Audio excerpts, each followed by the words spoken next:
Welcome to V9 news. ప్రస్తుతం ఉన్న Covid pandemic టైంలో తమ ప్రాణాలను సైతం పణంగా పెట్టి ఎంతో రిస్క్ చేస్తూ పేషెంట్కి ట్రీట్మెంట్ ఇచ్చి పేషెంట్స్ ప్రాణాలను కాపాడుతున్న డాక్టర్ రవీంద్ర మోహన్ గారు మనతో ఉన్నారు. వారిని అడిగి మరిన్ని విషయాలు తెలుసుకుందాం. నమస్తే సార్. నమస్తే. ఎలా ఉన్నారు సార్? ఓకే సార్, ఇప్పుడు సిచ్యువేషన్ తీసుకుంటే కోవిడ్ పాండమిక్ అనేది నడుస్తుంది. అసలు ఈ టైంలో సెకండ్ వేవ్ రావడానికి కారణాలు ఏంటంటారు? సెకండ్ వేవ్ రావడానికి ఒకటి ఫస్ట్ థింగ్ మన negligence of the people. One thing ఏంటంటే ప్రికాషన్స్ తీసుకోకుండా విచలవిడతనంగా తిరగడం మెయిన్ రీజన్. మాస్క్ శానిటైజేషన్ లేకుండా ఒకటేసారి రిలీజ్ కావడం, దానివల్ల మన నెగ్లిజెన్స్ ఇస్ మెయిన్ ఇంపార్టెంట్. అదొక కారణం. ఇంకోటి కూడా ఏంటంటే ఈ వైరస్ మ్యూటేట్ కావటం, కొత్త వేరియంట్ కూడా రావటం, డెల్టా వైరస్ అనేది. ఇది దిస్ టైం వచ్చిన వేరియంట్ ఏంటంటే ర్యాపిడ్లీ ప్రోగ్రెస్ అవటం అట్లా అవుతుంది అనమాట. పాలు కూడా అలాగే ఉంది. And simultaneous very virulent and damage కూడా ఈసారి ఎక్కువ జరిగింది. So I see the daily 50 cases or 50 to 60 cases ఉంటుంది. దాంట్లో ఆల్మోస్ట్ 50 cases వస్తే 48 cases పాజిటివ్. అంటే ఆల్మోస్ట్ 95% పాజిటివ్ కేసెస్ ఉన్నాయి. సో ఈసారి వచ్చిన కేసులలో లంగ్ డ్యామేజ్ ఎక్కువ ఉన్నాయి. లాస్ట్ ఇయర్ కేసులు అంత లేకుండే, ఈసారి లంగ్ డ్యామేజ్ ఎక్కువ ఉన్నాయి. సో దానివల్ల తొందరగా ఫెటల్ అయిపోయారు పేషెంట్, సిక్ అయిపోవడం అలా జరిగింది. దానివల్ల ఈసారి మనం ఎక్కువ ఫేస్ చేసిన డెత్ రేట్ కూడా ఎక్కువ చూడవచ్చు. షార్ట్ పీరియడ్లో ఎక్కువ డెత్, అప్పుడు లాంగ్ పీరియడ్ డెత్ రేట్ అలా ఉండే అనమాట. So that is was the reason. రెండు reasons, one is patient negligency, another is bad luck. వచ్చిన వేరియంట్ కూడా ఇట్స్ బ్రిలియంట్. ఇప్పుడు ఫస్ట్ వేవ్ చూసుకుంటే ఫస్ట్ వేవ్కి సెకండ్ వేవ్కి వైరస్ అనేది చాలా ఫాస్ట్గా స్ప్రెడ్ అయింది. అండ్ సైకిల్ కూడా అప్పట్లో చూసుకుంటే 14 days అలా అన్నారు. మరి ఇప్పుడైతే కరోనా వైరస్ స్ప్రెడ్ అవ్వగానే 1-2 daysలో కూడా సిమ్టమ్స్ చూపించి సివియర్ అయ్యి కూడా ఉన్నాయి. దీనికి కారణం ఏంటంటే type of nature, virus nature అలా ఉంది. ఫాస్ట్గా స్ప్రెడ్ సిమ్టమ్స్ చూపించడం. బట్ ఇట్ 14 daysలో వైరస్ ఇన్యాక్టివేట్ అయిపోతుంది.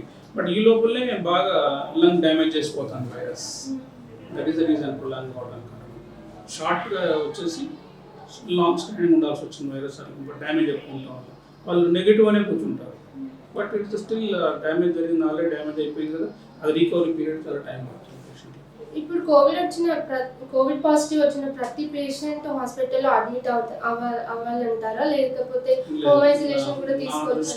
నేను తెలియని ఇప్పటివరకు కూడా ఒక రోజుకు ఒక 50 కేసులు చూస్తే దాంట్లో 2-3 అడ్మిషన్స్ అవుతాయి. And I treated all the patients. I created one schedule type of 3 schedules of treatment. I observed the patient, every patient 14 days నేను అబ్జర్వ్ చేస్తాను. బికాస్ 14 days ఉంటుంది కదా incubation period. I have to observe the patient 14 days. So I divided in 3 phases, 5 days. I created one schedules like that. And I will observing the patient. అదే government treatment ఏమైనా చిన్న missing ఏంటంటే they keep the patient 5 days, hardly 10 days in the hospital. They will give 5 days remdesivir. They will send the home. What is happening? Don't know. I have seen the number of cases. Bad అయిపోయి మళ్ళీ వచ్చిన కేసులు చాలా ఉన్నాయి. అట్లా నేను చేసిన creation ఏంటంటే I observed the patient, every patient in 14 days. I treated completely patient. మళ్ళీ 14 days అయిపోయిన 28th day నాడు మళ్ళీ HRCT తీసుకొని ఆ లీజన్స్ అని తగ్గినా లేదో కూడా చూసుకొని ప్రొలాంగ్ చేయాలా, షార్ట్ కట్ చేయాలా, ట్రీట్మెంట్ అట్లా డిజైన్ ట్రీట్ చేసిన. I was success in home treatment only. Even 14/25 అంటే ఆల్మోస్ట్ మోర్ దాన్ 50% డ్యామేజ్ ఉన్న వాళ్ళని కూడా హోమ్ ఐసోలేషన్లో పెట్టి ట్రీట్మెంట్ చేయగలిగాం. But truly speaking scientifically not all the cases. Some cases with in second day, third day, even after also giving vigorous treatment also they are becoming bad. Because the type of nature of virus is rapidly progressing virus ఉన్నాయి. There are 3-4 varieties of virus are growing. Like that, some people are fastly fatal అయిపోయారు, కొంతమంది recover. But better is home isolation తోటి I was succeeded. Almost 95% patients home ఐసోలేషన్లో treat చేసేసారు.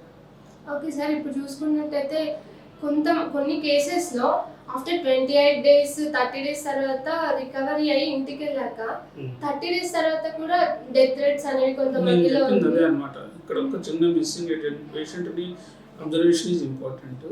5 days treatment ఇచ్చేసి remedies ఇచ్చేసి ఇంటికి పంపుకునే కాదు. There are so many complications are there. You have to observe the patient for minimum 14 to 15 days. So ఆ 14 days కనుక పీరియడ్ వెళ్ళిపోతే patient they will definitely recovery assurance patient. అది ఒకటి చేయాల్సి ఉండే. అది గవర్నమెంట్ ప్లానింగ్లో ఓన్లీ 5 days ట్రీట్ చేస్తున్నారు, రెమ్డెసివిర్ ఇచ్చేసి ఇంటికి పంపించేస్తున్నారు. అంత మిగతా హాస్పిటల్స్ కూడా కార్పొరేట్లో కూడా చాలామంది అప్పటికే 5 days అడ్మిషన్ అంటే లాట్ ఆఫ్ మనీ స్పెండ్ చేయాల్సి వస్తుంది.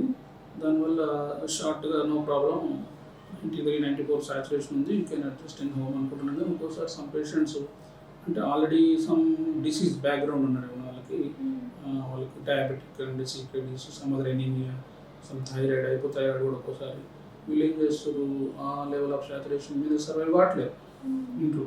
సో మళ్ళీ బ్యాడ్ అయిపోయి మళ్ళీ అడ్మిషన్ అయిన కేసులు చాలా ఉన్నాయి మా దగ్గర. మళ్ళీ వాళ్ళని ప్రోటోకాల్ ఫాలో అయిపోయి మళ్ళీ ట్రీట్మెంట్ చేయాలి, మళ్ళీ పెట్టాల్సి వచ్చింది. ఇప్పుడు రెమ్డెసివిర్ గురించి కూడా చాలా న్యూసెస్ వచ్చాయి, అది యూజ్ చేయొద్దని కూడా చాలా మంది చెప్పారు. అసలు ఈ రెమ్డెసివిర్ వల్ల సైడ్ ఎఫెక్ట్స్ ఏమైనా ఉన్నాయంటారా? అసలు లేవు, సైడ్ ఎఫెక్ట్స్ ఏం లేవు. రెమెడీస్ మినిమల్ ఏదో కొంచెం ఆల్రెడీ ఇప్పుడు కిడ్నీ పేషెంట్స్ ఉన్నారు, వాళ్ళు జాగ్రత్తగా వాడుకోవాలి, కొన్ని ఉంటాయి. కానీ బట్ ట్రూలీ స్పీకింగ్ మనకున్నది ఒకటి యాంటీవైరల్ ప్రూవ్డ్ డ్రగ్ ఇస్ బాగానే results are there with remdesivir safe, no problem. దాంతోపాటు ఇంకా చాలా వచ్చినాయి యాంటీవైరల్ డ్రగ్స్, అవి కూడా ఇచ్చుకుంటాం. అంటే దీంతో అంటే సాటిస్ఫై రిజల్ట్ కాకపోతే వేరే జాగ్రత్త సమ్ అదర్ డ్రగ్స్ కూడా యూజ్ చేసినాము. బట్ రెమెడీస్విర్ అంత అపోహలు వద్దు, అది ఓకే. సార్ ఇప్పుడు కరోనా తగ్గాక నెగిటివ్ వచ్చాక కూడా చాలా మందిలో బ్లాక్ ఫంగస్ అని, ఎల్లో ఫంగస్ అని, వైట్ ఫంగస్ అని వచ్చాయి కొన్ని కేసెస్లో చూసుకుంటే. అసలు దీనికి కారణం ఏంటంటారు? అసలు ఫంగస్ ఎందుకు వచ్చిందనే దాని గురించి కూడా బాగా థింక్ చేసినాము. అసలు రియల్ చూడాలి అంటే కూడా there are so many factors, ఒక 5-6 ఫ్యాక్టర్స్ ఉన్నాయి. పేషెంట్ అడ్మిట్ అయిన పేషెంట్ అనుకుందాం, వాళ్ళకు కొన్ని కంటామినేషన్స్ తోటి, కంటిన్యూస్ మాస్క్ తోటి లైఫ్లో ఆక్సిజన్ సీరియస్ అయిపోతున్నాడు, బాగా ఆక్సిజన్ పెట్టాల్సి వస్తుంది, continuous meds. There are some other channel of contaminations కొన్ని ఉన్నాయి. ఇంకోటి ఇంప్రాపర్ యూసేజ్ ఆఫ్ ద మాస్క్లు, క్లాత్ మాస్క్, గుడ్డ మాస్క్లు యూజ్ చేస్తున్నారు తప్ప, దాంతో ఫంగస్ వచ్చే ఛాన్స్ ఎక్కువ ఉంటుంది. డైలీ వాష్, సన్లైట్కి ఎక్స్పోజ్ చేయగలగాలి, యూజ్ చేసుకుంటే మంచిగా ఉంటుంది. ఇంకోటి ఇవన్నిటి కూడా మెయిన్ ఇంపార్టెంట్ బ్యాక్గ్రౌండ్ పెట్టాలి కూడా కొంచెం ఉంటుంది. ఆల్రెడీ కాంప్లికేటెడ్ అంటే ఇమ్యూనో కాంప్రమైజ్ పేషెంట్స్ కొంతమంది ఉంటారు. అంటే ఆల్రెడీ డయాబెటిక్ అయ్యి ఉండి, సికేడి అయ్యి ఉండి, కొన్ని హెచ్ఐవి పాజిటివ్ ఉన్నాడు, ఆల్రెడీ ప్రీవియస్లీ కొంచెం సిక్ ఉన్న పేషెంట్లలో రావడం ఛాన్సెస్ ఉంది. అది ఇన్ఫెక్షన్ ఇలా ఒక రూట్ ఒకటి అనుకున్నాము. బట్ ఫంగస్ డైరెక్ట్గా యాజ్టీజ్గా ఈ వైరస్ వల్ల వస్తుందని మాత్రం కరెక్ట్ చెప్పలేము. కంటామినేషన్ ఎక్కువ స్కోప్ ఉందన్నమాట. నాన్ అడ్మిటెడ్ పేషెంట్లో కూడా వచ్చింది అట్లా అనుకుంటే. హాస్పిటల్ ఎక్వైర్డ్ అని అన్నారు చాలా మంది. హాస్పిటల్ అడ్మిట్ కాకుండా బయట పేషెంట్లు కూడా ఫంగస్ వచ్చిన కూడా ఉన్నారు. ఇప్పుడు స్టెరాయిడ్స్ యూజ్ చేస్తున్నారు కోవిడ్ వచ్చిన వాళ్ళకి, వాటి వల్ల సైడ్ ఎఫెక్ట్స్ ఉన్నాయి, దాని వల్లనే బ్లాక్ ఫంగస్ వస్తుందని కూడా కొన్ని అపోహలు ఉన్నాయి. దీని గురించి మీ అభిప్రాయం ఏంటి? స్టిరాయిడ్ ఒక్కటే అని కాదండి, స్టిరాయిడ్ను చూసే విధానం కూడా ఉంటుంది కదా. మనం అంటే ఇంకోటి కూడా మేము హాస్పిటల్లో యూజ్ చేసిన కేసులకు అయితేనేమో దానికి స్కేర్ ఉంటుంది, మెథాడికల్గా డోస్ ఎలా ఇచ్చుకుంటే వాళ్ళ ట్యాపరింగ్ డోస్ ఉంటుంది, అలా ఇస్తుంటే ఏం ప్రాబ్లమ్స్ ఉండదు. కానీ చాలా వరకు నేను చెప్పిన అందుకే నాన్ అడ్మిటెడ్ కేసులో కూడా వచ్చింది. ఎందుకు వచ్చిందంటే ఆన్లైన్ ట్రీట్మెంట్ కూడా వచ్చింది ఈ మధ్య. ఏంటది వెరీ అనెథికల్. పేషెంట్ ఫోన్లో చెప్పగానే ట్రీట్మెంట్ ఏంటి, అసలు పేషెంట్ ఎగ్జామ్ చేయకుండా ట్రీట్మెంట్, అసలు ఆన్లైన్ ట్రీట్మెంట్ అంతా చాలా వెరీ న్యూసెన్స్ అది. దానివల్ల ఆల్రెడీ మేము మా దగ్గరకు వచ్చేసరికి పేషెంట్లు ప్రెడ్నిసోల్, మిగతా ప్రెడ్నిసోల్, ప్రెడ్మెట్లు, హెచ్సిఎంజీ 8 mg ఇలా ఆల్రెడీ వాడేసి వచ్చేస్తారు. వచ్చిన తర్వాత మనం ఏం చేస్తాం, చాలా అబ్యూజ్ చేయబడింది.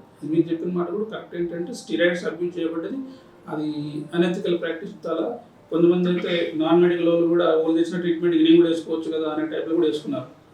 వితౌట్ డాక్టర్ కన్సల్టేషన్ తీసుకోవడం వల్ల అబ్యూజ్ జరిగింది. స్టిరాయిడ్ అబ్యూజ్ వల్ల మనిషిలో ఉన్న రెసిస్టెన్స్ అనేది తగ్గడం వల్ల వేరే ఫంగస్ ఏముంది, ఎనీ బ్యాక్టీరియా ఇన్ఫెక్షన్ అదొకటి ఇదొకటి అన్నీ ఎంటర్ అవుతాయి లోపలికి. అలా జరిగింది కూడా స్టిరాయిడ్ అబ్యూజ్ చేయడం వల్ల. కానీ ఇక్కడ కొద్దిగా హాస్పిటల్లో డాక్టర్ కింద ట్రీట్మెంట్ రియల్గా ఉంటే మాత్రం అబ్జర్వేషన్ చూసుకుంటూ ఉంటే మేము మెథాడికల్గా పెడతాం స్టిరాయిడ్స్. సో స్టిరాయిడ్స్ వల్లనే అని మొత్తం కంప్లీట్ చెప్పలేము, బట్ అబ్యూజ్ చేయడం వల్ల వచ్చింది కొంతమంది. మీరు ఇప్పుడు చూసుకున్నట్టయితే డయాబెటాలజీలో స్పెషలిస్ట్ కదా, ఒకవేళ కోవిడ్ పాజిటివ్ ఉన్న పేషెంట్కి ఆల్రెడీ డయాబెటీస్ ఉంటే మీరు ఎలా ట్రీట్మెంట్ ఇస్తారు? అది ఇంపార్టెంట్. ఎందుకంటే డయాబెటీస్లో కొంత కాంప్రమైజ్ ఉంటారు వాళ్ళు బాడీ కూడా అన్నిటి ఏ విషయంలో కూడా. సో వాళ్ళకి తొందర ఇన్ఫెక్షన్ ఛాన్సెస్ ఉంటుంది. కోవిడ్ వచ్చినప్పుడు మనిషి మొత్తం ఆల్మోస్ట్ ఆల్ రెసిస్టెన్స్ ఇది అవుతుంది కదా. సో మేము ఫస్ట్ ట్రీట్మెంట్ చేస్తాం నా ఉద్దేశం ముందు diabetes should be controlled well. Sugars should be tightly controlled, then start the treatment. So simultaneously sugars కొంచెం ర్యాపిడ్ ట్రీట్మెంట్ చేసుకుంటూ కోవిడ్ ట్రీట్మెంట్ స్టార్ట్ చేస్తాం. అలా చేస్తే సక్సెస్. నేను treating in the home only. Home to సొల్యూషన్లో డయాబెటిక్ పేషెంట్ కూడా మంచిగా అయిపోయి వచ్చారు. ఓసారి అన్కంట్రోల్ డయాబెటిస్ వాళ్ళకి immediately I start insulin according to the scale. Observation is important. Every schedule, I made 3 schedules now. Every schedule the patient comes the review, then gets sugars check చేసుకొని మళ్ళీ normal ఉన్నాయో చూసుకొని మళ్ళీ treatment ఇస్తుంది. Covid treatment కంటే ఎక్కువ diabetic tightly control చేసుకొని వస్తే they are also recovering well. అంటే ఇప్పుడు వాళ్ళ బాడీ కండిషన్ బట్టి మీది ట్రీట్మెంట్ మెడిసిన్ అనేది ఇస్తుంది. ఎవరు బ్యాడ్ అవుతున్నారు డయాబెటిస్ వల్ల అంటే డాక్టర్ని అప్రోచ్ కాకుండా సెల్ఫ్ ట్రీట్మెంట్ తీసుకున్నారు కొంతమంది. అప్పటికే అన్కంట్రోల్ డయాబెటీస్తో తిరుగుతూ ఉంటారు. వాళ్ళకి వచ్చింది అనుకోండి, కోవిడ్ ట్రీట్మెంట్ స్టార్ట్ చేసి లోపలనే బ్యాడ్ అయిపోతుంటారు. అదొకటి జరిగింది. ఇప్పుడు మనకి కోవిడ్ వచ్చినప్పుడే స్టార్టింగ్ కొన్ని సిమ్టమ్స్ తెలుస్తుంటాయి, వాటిని ఎలా ఐడెంటిఫై చేయాలి? ఇప్పుడున్న సిమ్టమేటాలల్లో ఇక అందరికి తెలిసింది మళ్ళీ first fever, body pains, headache అని అంటారు, అనేసియా, ఎందరికి ఉండే సిమ్టమ్స్, కోల్డ్ కాకుండా. First the most important they lose the smell and taste. Is 100% RTPCR positive ఉంటుంది. అది స్మెల్ అండ్ టేస్ట్ పోయిందంటే ఇంకా చేయాల్సిన అవసరం కూడా లేదు. టెస్ట్ అది పాజిటివ్. దాంతోపాటు main thing loss of effect. Simple symptoms ఏమి ఉంటాయి అన్ని సరే నిన్నగా బాగుండి ఎందుకు ఒక 2 days నుంచి అసలు ఏమీ తెలియకపోతున్నాం, ఆకలి లేదు, దట్ ఇస్ వెరీ ఇంపార్టెంట్. అది అదొక గైడ్లైన్. కొన్ని సిమ్టమ్స్ కూడా గుర్తుపట్టొస్తుంది. అందులో పాండమిక్ టైంలో ఈజీ గుర్తుపడతాం. సిమ్టమ్స్తో వచ్చిందంటే వెంటనే టెస్ట్ చేస్తాం, పాజిటివ్, దాంతో ట్రీట్మెంట్ స్టార్ట్ అయిపోతుంది. ఇంకా పెద్ద డేంజరస్ ఏంటంటే నెగిటివ్ అనుకొని ఇంట్లో కూర్చున్న కేసులు, బ్యాడ్ అయిన కేసులు చాలా చూసాను. ఆర్టీపీసీఆర్ అనుకో టెస్ట్ అవి ముందు మెయిన్ పేషెంట్ చూస్తాను, అందుకే నేను 3 సార్లు చూస్తాను. ఆర్టీపీసీఆర్ కూడా ఒక టైంలో 94 చూపిస్తుంది, మళ్ళీ టైంలో 85 అనేది చూపిస్తుంది. సో అదొక డిఫాల్ట్ అన్నమాట. సో దానివల్ల చాలా మంది హోమ్ ఐసోలేషన్ ఉండి కూడా డేంజరస్ అయిన వాళ్ళు చాలా మంది ఉన్నారు. అందుకని ఆర్టీపీసీఆర్ మీద డిపెండ్ కావద్దు. బట్ చేపిస్తాం, అందరికి ర్యాండమ్గా అందరికి చేపిస్తాం, కానీ అదే గైడ్లైన్ తీసుకోం. పేషెంట్ ఎలా రికవర్ అవుతున్నాడు అంటుంది. అన్ని ట్రీట్మెంట్ ఇచ్చినట్టు ఏం 14 days తర్వాత కూడా పాజిటివ్ వచ్చినా కూడా ఉన్నాయి. ఇంకా వైరస్ ఇంకా ఫ్లో అవుతుంటుంది, బట్ లెస్ విరులెంట్, సిమ్టమ్స్ ఏమి ఉండవు. But we have to isolate them, they may spread also. అందుకని అవి last them to few more days ఇంకా ఐసోలేట్ అయిపోయి చెప్తాం. ఆర్టీపీసీఆర్ పాజిటివ్ నెగిటివ్ వచ్చిన తర్వాత వాళ్ళకి ఒక భయం అంతే పేషెంట్లకి, నెగిటివ్ వస్తేనే బయటికి పోవాలని క్రియేట్ చేయాలి. లేకపోతే దే విల్ గో ఆన్, నాకు నెగిటివ్ వచ్చింది పోవాలా బయటకు అని చెప్పేసి స్ప్రెడ్ చేస్తారు అనమాట. 14 days అయిపోయింది కదా సార్ బయటకు వెళ్ళాలా అంటే లేదు, ఒక చిన్న గైడ్ లైన్ ఉంది కాబట్టి no you should be negative then only you go out అని చెప్పడానికి ఉంటుంది. గైడ్ లైన్స్ బట్ అదొక్కటే ఆర్టీపీసీఆర్ తీసుకొని పేపర్ కూడా వచ్చింది రోజు. నెగిటివ్ రిపోర్ట్స్ వచ్చిన పేషెంట్లు చాలా డేంజర్ అయిపోయింది 2 విధాలుగా. ఒకటి వాళ్ళకి నష్టం అవుతుంటుంది, వీళ్ళు ఇంకోళ్ళకి నష్టం చేస్తుంటారు. నేను నెగిటివ్ ఉన్నారా తిరుగుతుంటారు, అది చాలా కష్టం తినకూడదు. ఇప్పుడు చూసుకుంటే వ్యాక్సినేషన్స్ అనేవి వచ్చాయి. చాలా మందికి వ్యాక్సిన్ మీద ఇంకా అపోహలు ఉన్నాయి. వాటి గురించి మీ అభిప్రాయం? మన ఇండియాలో కొంచెం అంటే అంత లిటరసీ ఎంత లేదు కదా, అండర్స్టాండింగ్. ఏదో చెప్తారు, ఒక వర్డ్ రూమరు ఎట్లా పాకుతుంది, చాలా ఫాస్ట్గా పాకుతుంటుంది అనమాట. జియోదట వ్యాక్సిన్ తీసుకున్నట్లయినా ఇంతవరకు నేను చూసిన కేసులో వ్యాక్సిన్ ఇస్తే బ్యాడ్ అయిన కేసులు లేవు. అది అదర్ సిమ్టమ్స్తో అట్లా పోయి ఉంటుంది కానీ బట్ వ్యాక్సిన్ అయితే వ్యాక్సిన్ అయితే వెరీ ట్రీట్ఫుల్ కాదు. దానివల్ల ఎలాంటి హజార్డ్స్ రాలేదు. వ్యాక్సిన్ తీసుకోవాలి కంపల్సరీ. ఇంకోటి కూడా ఉడికే ఉంటే తీసుకోవచ్చా, అది ఉంటే తీసుకోవచ్చా, జబ్బు మరి థైరాయిడ్ ఏదన్నా ముందు వ్యాక్సిన్ తీసుకోవాల్సింది. షుగర్కు దానికి సంబంధమే లేదు. కొంతమందికి హార్ట్ డ్రగ్స్ ఉన్నాయి, కొన్ని కార్డియాక్లో యాంటీకోయాగులెంట్స్ కొన్ని ఉన్నప్పుడు అంటారు, కానీ ఇంజక్షన్ ఇచ్చిన ఇంజక్షన్ సైడ్లో కొంచెం బ్లీడ్ అవుతుందని చెప్పేసి హోల్డ్ ఫర్ 1-2 days అండ్ దాని వ్యాక్సిన్ అండ్ కంటిన్యూ. అది కూడా పెద్ద ఎక్కడ కూడా లేదు. వ్యాక్సిన్ అనేది కోవిడ్ పై ఎంతవరకు ప్రభావం చూపిస్తుంది అంటారు? చాలా వెరీ ఇంపార్టెంట్ క్వశ్చన్. ఏంటంటే వ్యాక్సిన్ తీసుకొని ఉండాలి. ఉంటే డెఫినెట్గా ఎనీథింగ్ వ్యాక్సిన్ క్రియేట్ చేయబడింది కాబట్టి మనం తీసుకున్నాక దానికి యాంటీబాడీస్ తయారైతాయి. మనం కోవిడ్ వ్యాక్సిన్ తీసుకున్నప్పుడు వచ్చింది కోవిడ్, కానీ విల్ బి ప్రొటెక్టెడ్. సో అంత వైలెంట్గా ఫాస్ట్గా ర్యాపిడ్గా డౌన్ అయిపోరు, సిక్ అయిపోరు. వాళ్ళకి అలా వచ్చి ఇలా వెళ్ళిపోతుంటారు, కొన్ని సిమ్టమ్స్ పెట్టి వెళ్ళిపోతుంది. అది సేఫ్ సైడే కదా.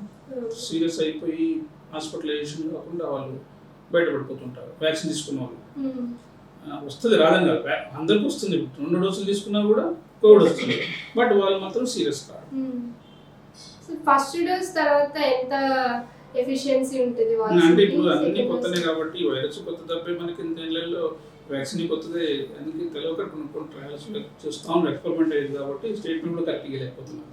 ఫస్ట్ 1 month అనుకున్నాం, తర్వాత 40 days దాకా ఉండొచ్చు అనుకుంటున్నాం. ఇట్లా కోవిషీల్డ్ అనుకోండి, ఇప్పుడు కొంచెం తగలంటే 40 days వరకు ఓకే, 1.5 months 2 months అనుకోవచ్చు. కోవాక్సిన్ అనుకోండి 1 month అని చెప్పారు, 4 weeks అని కావచ్చు. అందుకనే వాళ్ళ ట్రయల్స్లో ఫస్ట్ గైడ్లైన్స్ ఇలా ఇచ్చారు, ఫాలో అవుదాం. మేము కొన్ని రోజులు ఇంకో గైడ్లైన్ ఇట్లా వస్తుంది, దానికి తప్పట్లేదేమో. But it should be repeated in 40 days 45 days. Covaxin అయితేనేమో 1 monthలో సెకండ్ డోస్ తీసుకోవాలి. మళ్ళీ థర్డ్ వేవ్ కూడా వచ్చే ఛాన్సెస్ ఉన్నాయంటున్నారు. వస్తే ఇది పిల్లలపై ఏమైనా ప్రభావం చూపిస్తుంది అంటారా? It's very wrong. ఎందుకంటే పిల్లలకనే రావాలి, పిల్లలు ఫస్ట్ నుంచి కూడా ఉన్నారు కదా, రావాల్సి ఉండే కదా. అందుకని పిల్లలు తొందరగా వాళ్ళకి సైంటిఫిక్ ఒక రీజన్ కూడా ఉంది. వాళ్ళకి మా మెడికల్గా కూడా కొంత తొందరగా వైరస్ వచ్చినప్పుడు దానికి రియాక్ట్ అయ్యేంత బాడీలో కొన్ని ఉంటాయి, అవి లేవు వాళ్ళ పిల్లలకు ఉండవు కాబట్టి తొందరగా వాళ్ళు కావట్లేదు. రూట్ సింటమ్స్ తోటి ఇట్లా తగ్గిపోయి వెళ్ళిపోతున్నారు అనమాట. బాడీ ఎట్లా రియాక్ట్ అవుతే అట్లా సఫర్ అయిపోతున్నాం మనం అనమాట. ఇనీమి రాసుకుని ఉంటాయి, అట్లా ఉంది. సో పిల్లలే కావాలని ఎఫెక్ట్ కావాలని డెఫినెట్గా ఏం చెప్పట్లేదు. థర్డ్ వేవ్ వస్తుంటే మాత్రం ఒప్పుకోవచ్చు, ఎందుకంటే ఇట్లా వస్తూనే ఉంటాయి కదా. ఇప్పుడు ఈ సిరీస్ అంతా అయిపోయింది, మళ్ళీ కొత్తగా ఫ్రెష్గా మళ్ళీ ఇంకో డెల్టా ప్లస్ అని ఇట్లా కొన్ని కొత్త వచ్చినట్టు మళ్ళీ కూడా మనం కూడా అట్లా నెగ్లిజిబుల్ తిరుగుతుంటే మళ్ళీ అటాక్ వచ్చే ఛాన్స్ ఉంటుంది. కానీ నా గెస్ ఏంటంటే ఈసారి థర్డ్ వేవ్ అంతా ఉండదు, వచ్చినా కూడా మనం తట్టుకున్నాం. ఇప్పుడు ఎవరైనా సరే ఒక దెబ్బ కొట్టినాం తోచుకుంటాం, 2 దెబ్బలు కొట్టినాం అనుకో, సరే ఏం చేస్తాం, మనకు రెసిస్టెన్స్ వచ్చేస్తుంది, తోచుకుంటాం. 3 దెబ్బలు కొడితే అసలు ఏమీ కాదు. అది దీనికి ఒక ఎగ్జాంపుల్ చెప్పాలనుకుంటున్నాను, వెరీ ఇంపార్టెంట్. అది మనకు స్వైన్ ఫ్లూ వచ్చింది, ఫస్ట్ వచ్చినప్పుడు భయంకరంగా రియాక్ట్ అయినాం, అందరం చాలా మంది చచ్చిపోయారు. ఇప్పుడు గాంధీ లాగా చాలా భయపడ్డారు స్వైన్ ఫ్లూ గురించి, అసలు ఇట్లా ట్రీట్ చేయాలి అట్లా. తర్వాత సెకండ్ టైం వచ్చినప్పుడు అంత లేదు, ఇట్లా ట్రీట్మెంట్ చేయగలిగాం, సేవ్ చేయగలిగాం పేషెంట్ అని. కొంతమంది అయితే చాలా మంది రికవర్ అయ్యారు. సెకండ్ థర్డ్ టైం వచ్చిన పట్టించుకోండి, ఎవరు పడితే అడ్మిట్ చేస్తాం. మా దగ్గర స్వైన్ ఫ్లూ అప్పుడు ఈజీగా రికవర్ అవ్వడం వెళ్ళిపోవడం ఏం లేకుండా. అట్లనే ఆయన గెస్సింగ్ ఈ కరోనా కూడా ఫస్ట్ వేవ్ అయిపోయింది, సెకండ్ వేవ్, థర్డ్ వేవ్కి అప్పటికి మనకు అందరికి హెరిడిటీ ఇమ్యూనిటీ వచ్చేసింది. వ్యాక్సిన్ తీసుకోకపోతే సఫర్ అయిన వాళ్ళు ఆల్రెడీ అందరికి ఆల్మోస్ట్ ఆల్ సెకండ్ వేవ్లో అందరిని ఒక్కసారి ఇట్లా పోయింది అందరికి. ఓకే, అందరికి కూడా మినిమం కొత్త ఇమ్యూనిటీ అనేది వచ్చేసింది. ఏం చేయలేదు ఇప్పుడు వచ్చినా కూడా. ఎవరు మళ్ళీ కూడా ఇట్లే సిక్ పేషెంట్లు, డయాబెటీస్ వాళ్ళు, సిక్ వాళ్ళు కొంత అయిపోతారు. కొంతమంది సిక్ పేషెంట్లకి మళ్ళీ వాళ్ళు కూడా నెగ్లిజెన్స్ ఉంటే వచ్చే ఛాన్స్ ఖచ్చితంగా ఉంటుంది. థర్డ్ వేవ్ రాని, ఫోర్త్ వేవ్ రాని, 8 వేవ్లను వచ్చినా కూడా ఇప్పుడు అంత సఫర్ కామని నేను guessing. Hope it is. Third wave రాకుండా ఎలాంటి జాగ్రత్తలు తీసుకోవాలి? సో ఇప్పుడు అర్థమైపోయింది జనాలకి, మనం చేసిన మిస్టేక్ ఏంటనేది తెలిసిపోయింది. ఖచ్చితంగా శుభ్రత very important, distance, social distance, మాస్క్లు గలీజ్ మాస్క్లు కొట్టడం వల్ల కూడా ఏదో కూడా తెలిసిపోయింది. అన్ని ఏది ఉంటే అది జస్ట్ ఇట్లా ముక్కడ్డం పెట్టుకొని పోవటం, అది ఆ మాస్క్ను ఒకసారి పెట్టుకుని నెల దాకా వాష్ చేసుకోకపోవటం, ఎవ్రీడే కర్చీఫ్ కంటే నీట్గా మూతి ఇది కాబట్టి మాస్క్ అయినా క్లాత్ మాస్క్ అయినా రోజు వాష్ చేసుకొని సన్లైట్ ఎక్స్పోజ్ చేయాలి. ఇంట్లో నుంచి బయటకు వచ్చేటప్పుడు తీసుకొని పెట్టుకోవాలి. అది హైజీన్ మెయింటైన్ చేసుకోవడం. మాస్క్ శానిటైజేషన్స్ అంటే ఓకే, సో అంటే అందరు దొరుకుతా ఏమంటే అందరు జస్ట్ రోజుసారి వాష్ చేసుకోవడం, బయటకు పోవడం, నీట్నెస్ లైఫ్ స్టైల్ చేంజ్. ఈ లైఫ్ స్టైల్ మోడిఫికేషన్ తోటి అందరికి తెలిసిపోయింది ఎలా ఉండాలో లివింగ్ అనేది. ఇప్పుడు జపాన్లో వాళ్ళకు జపాన్ ఇన్ఫ్లుయెన్స్ వచ్చింది అప్పుడు, అప్పుడు వాళ్ళు చాలా నేర్చుకున్నారు. సో దే ఆర్ మనకంటే అడ్వాన్స్. ఏంటంటే వాళ్ళు ఇప్పటి కూడా బయటకు వెళ్తే షాపింగ్ దగ్గరికి వెళ్ళినా కూడా వాళ్ళకి అన్నీ ఉంటాయి, శానిటైజర్ మాస్క్ పెట్టుకొని నీట్గా పోతారు, నీట్గా షాపింగ్ చేసుకొని వచ్చిపోతారు. అంటే వాళ్ళకి ఆల్రెడీ ఒక లెసన్ వచ్చింది, వాళ్ళకి మన వాళ్ళకి కూడా అట్లే ఒక లెసన్ వచ్చింది. ఇట్లే లివింగ్ స్టైల్ కూడా ఉండాలని అనుకుంటారు. ఇప్పుడు కోవిడ్ వచ్చిన వాళ్ళు నార్మల్గా అంటే ఎక్కువ సిమ్టమ్స్ లేకుండా నార్మల్గా ఉండి హోమ్ ఐసోలేషన్లో ఫాస్ట్గా రికవరీ కావాలంటే ఎలాంటి ఫుడ్ తీసుకోవాలి, ఎలాంటి జాగ్రత్తలు తీసుకోవాలంటారు? నార్మల్గా రోజు మనం ఎలా లైఫ్ స్టైల్ అలా తినాలి. కోవిడ్ కోసం సపరేట్ తినాలని రూల్ ఏం లేదు, డిస్క్రైబ్ చేయలేదు. మనం రోజు ఎలా ఫుడ్ తీసుకుంటామో అలా తీసుకోవాల్సింది. ఇప్పటికిప్పుడు మనం ఏదో చికెన్ మటన్ తినగానే మనకి ఇమ్యూనిటీ వస్తుందని అనేది లేనే లేదు. అలా తిని బ్యాడ్ అయిన చాలా మంది ఉన్నారు. కంటిన్యూస్ నాన్ వెజ్ తిని స్టమక్ అప్సెట్, వేడి నీళ్ళు తెలవకుండా వేడి నీళ్ళు తాగేసి వచ్చి అసలు కోవిడ్ సిమ్టమ్స్ కంటే ఎక్కువ వాటి అడ్వర్స్ ఎఫెక్ట్తో చాలా మంది వచ్చారు. కషాయాలు తాగి వేడి నీళ్ళు తాగి కంటిన్యూస్ ఎవరైతే ఆ కోవిడ్ వచ్చినప్పుడు నాన్ వెజ్ చికెన్ తిని తిని rectal problems, anal problems, bleeding rectum ఇవన్నీ వచ్చిన వాళ్ళు నాకు చాలామంది అవి ట్రీట్ చేయాల్సి వచ్చింది. ఇవన్నీ చాలా ఒక రూమర్ లాగా ఎడ్యుకేట్ పీపుల్ అలా అయిపోయారు. ఈ ఫుడ్ మాత్రం మనం అలా లైఫ్ స్టైల్ ఎలా తింటున్నామో అలా తింటున్నాం. అంతే కాకపోతే వైటల్ ఫుడ్ ఇంప్రూవ్ చేసుకోవాలి. ప్రత్యేకంగా కరోనా కోసం ఫుడ్ అంటే ఏం లేదు. కరోనా నేను చెప్తాను, పేషెంట్ వచ్చినప్పుడు ఖచ్చితంగా పేషెంట్ డాక్టర్ ట్రీట్మెంట్ అయిపోయి పోయేటప్పుడు అడుగుతారు, సార్ ఏ ఫుడ్ తీసుకోవాలి, ఎట్లా వీళ్ళకి పథ్యం ఉండాలి, కరోనాకి పథ్యం లేదు అని తినాలి అంతే. సార్ ఇప్పుడు ఈ జనరేషన్లో చూసుకుంటే అప్పట్లో అయితే చాలా ఓల్డ్ ఏజ్ వాళ్ళకి 40 ఎబో ప్లేస్ వాళ్ళకి షుగర్ అనేది బాగా వస్తుంది. కానీ ఇప్పుడు చూసుకుంటే చిన్న పిల్లల్లో కూడా షుగర్ అనేది ఉంటుంది. దీనికి కారణం ఏంటంటారు? మన లైఫ్ స్టైల్ అంటారా, లేకపోతే మన హెరిడిటీ ప్రాబ్లం అంటారా? అట్లా ఏం లేదు. షుగర్ 3 రకాలు, టైప్ 1, టైప్ 2, టైప్ 3 ఉంటుంది. టైప్ 1 అంటేనేమో బై బర్త్ చిన్న పిల్లలకు వచ్చేది ఏంటంటే వాళ్ళకు అసలు pancreatic cells option to congenital problem బట్టి వచ్చి వాళ్ళకి పుట్టుకొని డయాబెటీస్ అని డెవలప్ అవుతుంది. అంటే కొంచెం ఏజ్ రాగానే చిన్న తెలుస్తుంది కూడా తెలవదు. అది మనం వాళ్ళకి ఇన్సులిన్ పెట్టుకొని ట్రీట్మెంట్ తీసుకుంటున్నాం. అది డెఫిషియన్సీ ఉంది. వాళ్ళు రీసెర్చ్ జరిగేసి ఇప్పుడు ఇంప్లాంట్స్ వచ్చినాయి, వాళ్ళని కూడా ట్రీట్మెంట్ చేయగలుగుతున్నాము. అంటే ఇంకా రాలేదు, అంటే అప్డేట్ అవుతున్నాం. Second type 2. టైప్ 2 అంటే జనం లైఫ్ అందరు జనాలు మామూలు వచ్చేదాన్ని ఏజ్ గ్రూప్ వాళ్ళకి వస్తుంది. అది మనం లైఫ్ స్టైల్ మారి అట్లా అయిపోయింది. మన రోజు day by day stress and చాలా ఫ్యాక్టర్స్ ఉంటాయి. ఫుడ్ హ్యాబిట్స్, ఫుడ్ స్టైల్స్ ఇవన్నీ మారటం వల్ల దానివల్ల కొంతమందికి డయాబెటీస్, సెడెంటరీ, కొంతమంది కొంచెం ఎక్సర్సైజ్ లేక బిజీలో ఉండి కూడా కొంతమందికి అట్లా వచ్చే ఛాన్స్, అట్లా వచ్చే టైప్ 3 ఏమో అబ్నార్మల్ లైఫ్ స్టైల్ అంటే ఏంటి, డ్రింక్స్, స్మోకింగ్, వీటి వల్ల వాళ్ళందరి వాళ్ళే పాడు చేసుకుంటారు. అది డ్యామేజ్, బాగా డ్యామేజ్ అయిపోయి ఉంటుంది. ప్యాంక్రియాస్ డ్యామేజ్ అయిపోతే ఇర్రివర్సిబుల్ డ్యామేజ్ అంటారు. ఇక అది మళ్ళీ అలా డ్యామేజ్ అయిన కేసులు టైప్ 3 కింద పోతాయి. ఇలా 3 విధాలుగా మార్చుకొని దాని దగ్గర ఆ 3టికి ఎలా ట్రీట్మెంట్ చేయాలని మనకు ఇంకో ప్లానింగ్ ఉంది. దాని ప్రకారం అయిపోతే కోవిడ్ పేషెంట్స్కి కోవిడ్ ట్రీట్మెంట్ ఇస్తున్నారు కదా సార్, అందులో చాలా మంది వాళ్ళకు ఉన్న సిచ్యువేషన్ కంటే వాళ్ళు ఇంకెక్కువ మెంటల్ స్ట్రెస్ పెట్టుకున్నారు, నాకు కోవిడ్ వచ్చింది అని. అలాంటి వాళ్ళకి మీరు ఎలాంటి భరోసా ఇచ్చి ట్రీట్మెంట్ చేశారు? వాళ్ళకి అష్యూర్ చేయటం, ప్రతి పేషెంట్కి ట్రీట్మెంట్ రాసినాక కొంతసేపు ఇంకో 5 minutes వాళ్ళతో మాట్లాడాలి. ప్రతి పేషెంట్ నాకు అదొక స్పేరింగ్ టైం అనమాట. వాళ్ళ గురించి ఏంటంటే ఇలా మామూలు ఏమో అందరికి వస్తున్నది, ఇంక వరి అక్కర్లేదు. డ్యామేజ్ని బట్టి అంత భయపెట్టాల్సిన ఫస్ట్ థింగ్ వాళ్ళని భయపెట్టాల్సిన అవసరం లేదు. వాళ్ళు నువ్వు రీకవర్ అవుతావు అని డ్యామ్ షూర్ చెప్పడం. నేనైతే అష్యూర్ చేసింది, హోమ్ ట్రీట్మెంట్ పెడుతున్నావు అని అంటే భయంతో పోతుంటారు, ఇంట్లో ఉంటే ఏమవుతావు అని చెప్పేసి. సో వాళ్ళకి నేను ప్రతిసారి మాట్లాడుతున్నారు వాళ్ళతో. వాళ్ళు వచ్చారు, పేషెంట్ రాకుండా ఏం లేదు, వాళ్ళు అటెండర్ వచ్చేసి ఫోన్ మాట్లాడుతుంటాను, ఎలా ఉంది నిన్నటికి వాళ్ళకి ఎలా ఉంది, ఇంప్రూవ్మెంట్స్ తెలుసుకొని ఇంకేమైనా యాడ్ చేయాలి టాబ్లెట్స్ అట్లా చేస్తుంటాం. వాళ్ళు చాలా హ్యాపీ ఫీల్ అవుతారు. డ్యామ్ షూర్ బాగానే ఉంది డాక్టర్ గారు అంటే ఓకే కంటిన్యూ ట్రీట్మెంట్ ఇలా పోతుంటాం. సో అంటే దాని గురించి డాక్టర్ రోల్ చాలా ఇంపార్టెంట్ ఉంది ఇక్కడ. హోమ్ ఐసోలేషన్ విషయం అంటే observation is important, assuring the important. Treatment part ఎక్కడైనా మిస్ అవుతున్నామా అని చూసుకోవాలి, ఇన్వెస్టిగేషన్స్ ఉన్నాయి. అట్లా చాలామందికి హోమ్ ఐసోలేషన్ తోటి బాగా ట్రీట్మెంట్ చేయగలిగారు, ధైర్యం వచ్చింది. ఇలాంటి పాండమిక్ టైంలో మీరు డైలీ వచ్చి పేషెంట్కి ట్రీట్మెంట్ చేస్తున్నారు కదా, అండ్ మీ ఫ్యామిలీ సపోర్ట్ కూడా ఎలా ఉంది సార్ ఈ టైంలో?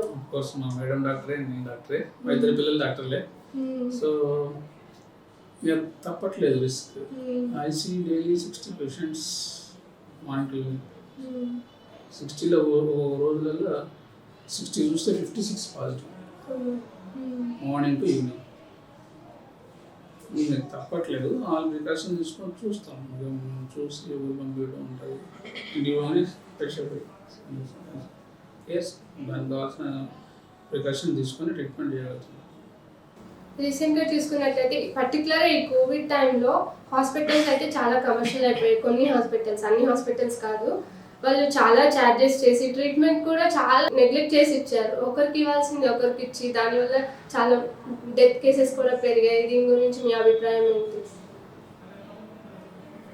జరిగాయి కొన్ని ప్లేస్లలో కానీ, but we have to accept. మేము కూడా కార్పొరేట్ అని అంటే ఒక్కొక్కరు ఒక రకంగా అలా ట్రీట్మెంట్ చేసుకుంటా పోయేది. కానీ రియల్గా చూస్తే కూడా పేషెంట్ కార్పొరేట్ హాస్పిటల్స్ కూడా మాట్లాడితే కూడా ఏమైంది, ఒక పేషెంట్ కోవిడ్ కేసు అడ్మిట్ చేయాలనుకోండి, సపోజ్ సిస్టర్ 30,000 ఇవ్వాలి, 10,000 శాలరీ ఉన్నది 30,000 ఇవ్వాల్సి వచ్చింది. భయపడి ఎవరు ట్రీట్మెంట్ చేయాలి. డాక్టర్ కూడా 3 times ఎక్కువ ఇవ్వాల్సి వచ్చింది. వాళ్ళు 2,000 పర్ డే ఉంటుందానికి 5,600 ఇవ్వాల్సి వచ్చింది. అలా పెట్టాల్సి వచ్చినాయి కొన్ని ఉన్నాయి ప్రతి వార్డులో. ఈవెన్ ఆయమ్మ వార్డ్ బై కానీ అందరూ ఎక్స్ట్రా పే చేసి పెట్టాల్సి వచ్చింది. దానివల్ల కన్సల్టెంట్ డాక్టర్స్ ఆల్సో అన్ని దానికి ఒక రీజన్ ఉంటుంది. దాన్ని బేస్ చేసుకున్న ట్రీట్మెంట్ అట్లా హైకప్ అయిపోయింది. సో అంతే తప్పితే వేరే ఏం లేదు. ఇక్కడ ఒక్కొక్క హాస్పిటల్స్ వల్ల స్టైల్ సేమ్ పెరుగుకి వచ్చిన అనుకోండి తక్కువ రేట్లు ఉంటాయి. అదే సిటీ సెంట్రల్ వెళ్ళిన ఆల్రెడీ బేసికల్గా వాళ్ళ రేట్సే హై ఉంటాయి. ఇప్పుడు దీన్ని 3 times ఇంక్రీజ్ చేస్తే ఏమైతే ₹1,00,000 3 లక్షలు అవుతుంది ఖచ్చితంగా. అయితే వాళ్ళ తారీఫ్లు అలా ఉండిపోయినాయి, అలా పెరిగిపోయింది. మెయిన్ ఇంపార్టెంట్ దీంట్లో ఒక్కడిలోనే కంట్రోల్ కాదు, ఈవెన్ పేషెంట్లు కూడా అలాగే ఉంటారు. నేను చెప్తాను కూడా ఇదిగో ఏం కాదులే డ్యామేజ్ అయింది నేను ట్రీట్మెంట్ చేయగలుగుతానని చెప్పినా కూడా భయపడిపోయి మా రిలేటివ్స్ వాళ్ళు చనిపోయారు అని చెప్పేసి వీడు అసలు పేషెంట్ వాళ్ళు ఏమాత్రం 1% కాదు 0.1% కూడా ఛాన్స్ తీసుకో నో అడ్మిట్ అని చెప్తారు. డబ్బులు ఉన్న పెట్టుకుని ట్రీట్మెంట్ చేసుకుంటారు అంతే. ఎప్పుడు ఎక్కడ ప్రాబ్లం ఏంటంటే మిడిల్ క్లాస్లో వాళ్ళు ఏం చేయాలి అర్థం కాదు. కొంతమంది గాంధీ బొమ్మంటే పోరు. మిడిల్ క్లాస్ వాళ్ళు ఏం చేస్తారు, ప్రాబ్లం వచ్చిందల్లా మిడిల్ క్లాస్ తోటి కొన్ని డబ్బులు అనుకుంటారు వాళ్ళు. సరే హాస్పిటల్ జాయిన్ అవుతాం, అక్కడ 100 అనుకుంటూ 5 రోజులు రికవర్ కాలేదు. ఓ పేషెంట్ ఫర్ ఎగ్జాంపుల్ నేను చూసినప్పుడు 8/25 ఉంది, డ్యామేజ్ ఇస్ వెరీ తక్కువ, ట్రీట్మెంట్ ఈజీ చేసుకోవచ్చు. కానీ చూస్తుండగానే అక్కడ అడ్మిట్ అయినాక 2-3 days ర్యాపిడ్గా ఫాస్ట్గా అడ్వాన్స్ అయిపోయింది. 24/25 అయింది, 1% ఛాన్స్. ఎట్లా సర్వ్ అవుతుంది అది? డిసీజ్ ప్రోగ్రెస్ అలా అవుతుంది. వైరస్ అంతా తినేస్తుంది లంగ్ అంతా.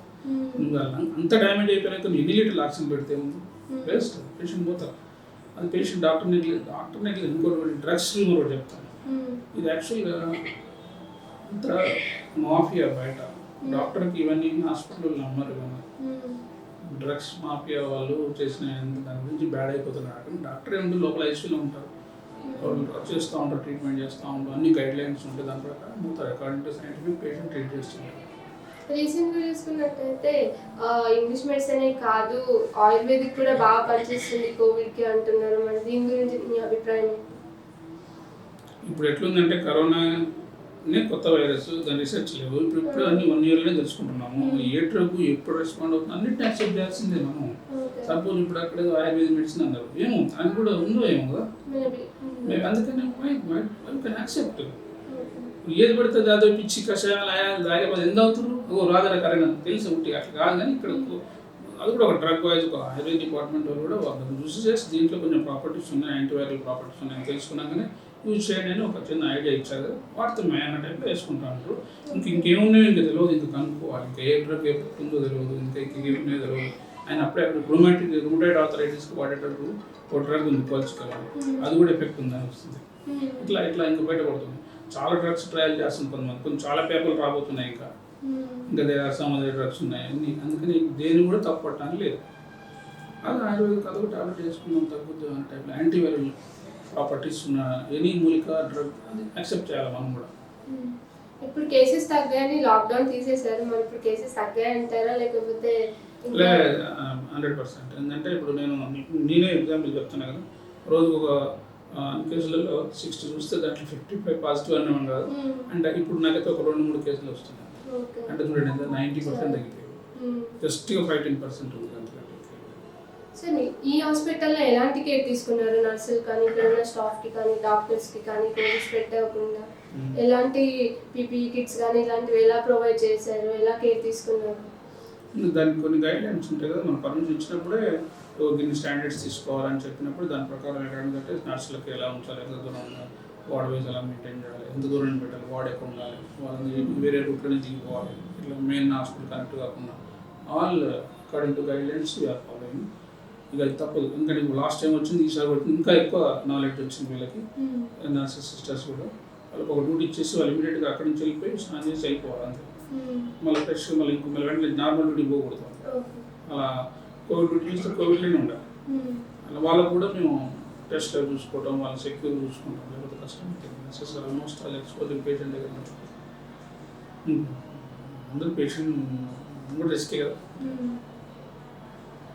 చూశారు కదా, కోవిడ్ పాండమిక్ టైంలో కూడా పేషెంట్స్కి ఎంతో బాగా ట్రీట్మెంట్ చేసి వాళ్ళు చాలా మందిని రికవర్ చేసి వాళ్ళ హెల్త్ని కాపాడిన డాక్టర్ రవీందర్ మోహన్ గారి గురించి మరో గెస్ట్తో మళ్ళీ కలుద్దాం. చూస్తూనే ఉండండి V9 న్యూస్.